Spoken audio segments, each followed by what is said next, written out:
All right, this is our setup for a wall avoiding robot. We will be using a infrared LED, a receiver, and a transistor and then MOSFET.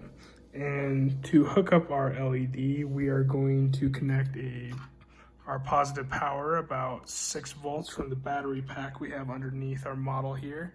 And we're gonna feed that through our positive anode of our LED back through our cathode, this yellow wire here. And we're gonna feed that through a 3300 ohm resistor and into the drain of our transistor, okay? For our source of our transistor, we are just going to hook that up to ground. And then in the middle for our gate, that's going to be our pulse width modulation. And we're going to hook that up to pin 1.2 of our MSP430. For our receiver, it's fairly simple. Again, it's just going to be a positive and negative connection. Nothing special there. And then we're going to connect a signal wire to our pin 1.3 of our MSP430. On both sides of our model, we have 2 servo motors, and they are connected right here, as you can see. And on the top there, we have a red and maroon wire, and they are going to feed into port pins 2.1 and 2.4 of our MSP. All right, and here's our code for our MSP430. As you can see, we're using our PWM signals as outputs to our servo motors, and that's our bit 1, bit 4, P2DIR. We're enabling the timer A1 function, and that allows us to use TA1 CCR0 and then TA0 CCR0.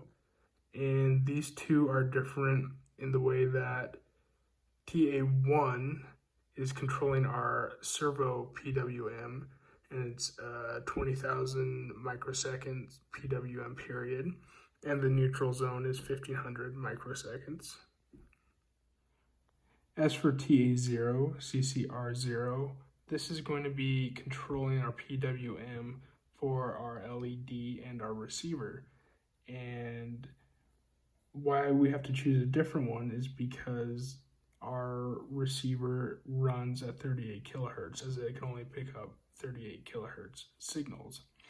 And so we want to make sure that the output of our LED is going to be 38 kilohertz, so our receiver can pick it up.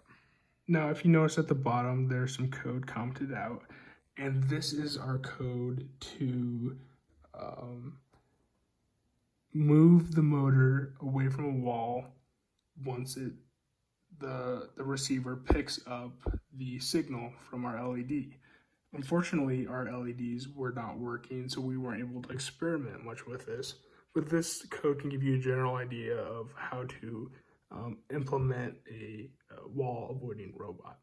All right, and this little bit of code here just gives an example of how exactly we give commands for the robot to move, and it's just sending a PWM to each of the servo motors. And this delay cycles is a really inefficient way to do it and takes up a lot of memory. I'd recommend doing it another way. It turns out to be around 2 or 3 seconds.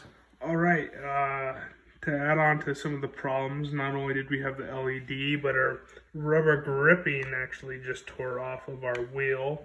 So now when I demonstrate to you just the robot moving in a straight line, it will actually start to turn a little bit because the left wheel is getting more traction. So I'll demonstrate it real quick.